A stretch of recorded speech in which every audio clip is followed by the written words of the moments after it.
ഒന്നും ഇല്ലാണ്ട് ആരും അറിയാണ്ട് ഒരു മൂലക്കിൽ ജീവിക്കുന്ന ഒരു മനുഷ്യനാണ് ഒരു ഉമ്മ എന്ന് പറയുന്നത്. ആൻഡ് ലോകത്തിൽ കിട്ടാവുന്ന ഏറ്റവും ബെസ്റ്റ് ജോബാണ് ഹൗസ് വൈഫ് ആവാന്ന് പറയുന്നത്. പക്ഷെ ആ ഹൗസ് വൈഫ് അല്ലെങ്കിൽ ഒരു വീട്ടമ്മ എന്ന് പറയുന്നത് മക്കളും ഹസ്ബൻഡും റിയലൈസ് ചെയ്യണില്ല. രാവും പകലില്ലാണ്ട് പണിയെടുക്കുക, ഫുഡ് ഉണ്ടാക്കുകയാണ്, പണിയെടുക്കുന്നുണ്ട്, വീട്ടിൽ ജോലി ചെയ്യുന്നുണ്ട്. ഉമ്മ എന്നുണ്ടാക്കിയ ഫുഡ് എന്ത് ടേസ്റ്റ് ഉണ്ട് എന്ന് പറഞ്ഞാൽ ആ ഉമ്മാന്റെ മുഖത്തുണ്ടാകുന്ന ഒരു പുഞ്ചിരിയുണ്ട്. That's enough. അത് നമുക്ക് പറയാൻ സമയമുണ്ട്. എപ്പം ആ മരണപ്പെട്ടതിന് മുന്നിൽ നിൽക്കുന്ന സമയത്ത് ആ തണുത്ത ഹൃദയത്തോട് അല്ലെങ്കിൽ തണുത്ത ബോഡിയോട് വിളിച്ച് പറയാൻ നമുക്ക് സമയം ഉണ്ടാകും. എന്തുകൊണ്ട് ജീവിക്കുന്ന കാലഘട്ടത്തിൽ പ്രസന്റ് നമുക്ക് പറയാൻ പറ്റണില്ല. Ego will definitely play there. ഞാനിപ്പോൾ അത് പറഞ്ഞാൽ ഇപ്പം എങ്ങനെ ഇതാവുക, ഞാൻ ഉമ്മയെ കെട്ടിപ്പിടിച്ച് എന്തുണ്ടാവുക, ഉമ്മ വെച്ചാന്നുണ്ടാവും, ഒന്നും ഉണ്ടാകാൻ പോകുന്നില്ല. It's your mother.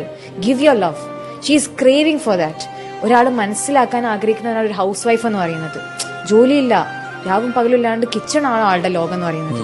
ആ കിച്ചൺ എന്ന ലോകം സ്വർഗമാക്കാൻ പറ്റണമെന്നുണ്ടെങ്കിൽ അവിടെ ജീവിക്കുന്ന ആ ഭർത്താവിനും അവിടെ ജീവിക്കുന്ന ആ മക്കൾക്കും മാത്രമേ പറ്റുള്ളൂ.